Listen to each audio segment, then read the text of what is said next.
की operation 2 promise 4 की 18वीं लहर शुरू हो चुकी है। ईरान ने इजराइल और अमेरिकी बेस पर मिसाइल दागी हैं। साथ ही ईरान ने इजराइल के कुछ इलाकों पर भी बमबारी की है।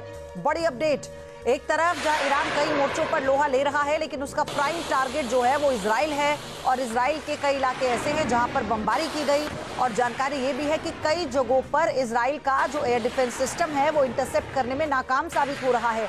और अब अगर एक और सप्ताह ये जंग चलती है तो जानकारी ये कहते हैं कि इजराइल इसमें कमजोर हो सकता है, लेकिन ईरान के बेड़े में अभी मिसाइलों का जखीरा है और इसीलिए वो हर मोर्चे पर मिडिल ईस्ट के कई देशों से लोहा ले रहा है। एक और बड़ी खबर, यरूशलेम में ईरान ने मिसाइल दागी है।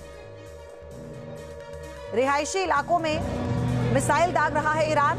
कैमरे में रिकॉर्ड हुआ है मिसाइल हमले का वीडियो। आप देखिए, यरूशलेम एक सॉफ्ट टारगेट है, राजधानी है, और ऐसे में तेल अवीव, दक्षिण इजराइल के बाद कई ऐसे इलाके हैं जहां पर ईरान की तरफ से लगातार टारगेट किए जा रहे हैं। और कैमरे में रिकॉर्ड ये मिसाइल आप देखिए, रात में काले आसमान में ये मिसाइलें चमकती हुई लोगों को सिर्फ डरा रही हैं।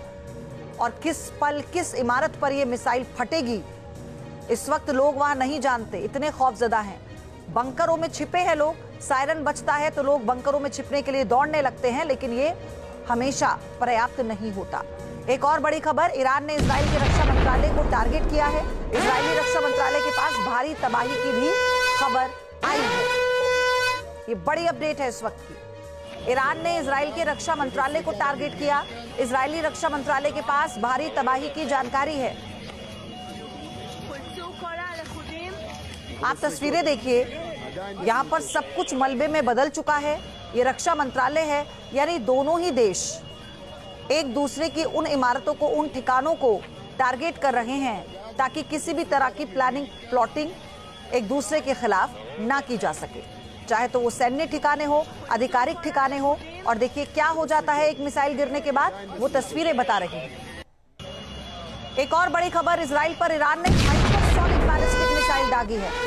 इजराइल के रक्षा मंत्रालय बेन गुरियन एयरपोर्ट को निशाना बनाया गया। इजराइल के 7 रडार सिस्टम नष्ट कर दिए गए। हमारी मिसाइल रोकने में अमेरिकी थार्ड सिस्टम फेल हो गया। आईआरजीसी ने कहा कि कई जगहों पर थार्ड फेल है पूरी तरह से, और इजराइल के 7 रडार सिस्टम नष्ट करने का दावा आईआरजीसी की तरफ से खुद किया गया। रक्षा मंत्रालय बेन गुरियन एयरपोर्ट को निशाना बनाया है। चलिए, एक और बड़ी अपडेट आ चुकी है। मोहज़र 10 मॉडल ड्रोन से हमला किया है। पहली बार मोहज़र 10 मॉडल ड्रोन का इस्तेमाल किया गया। मोहज़र 10 मॉडल ड्रोन ईरान का सुसाइड ड्रोन है और इसी के चलते उसके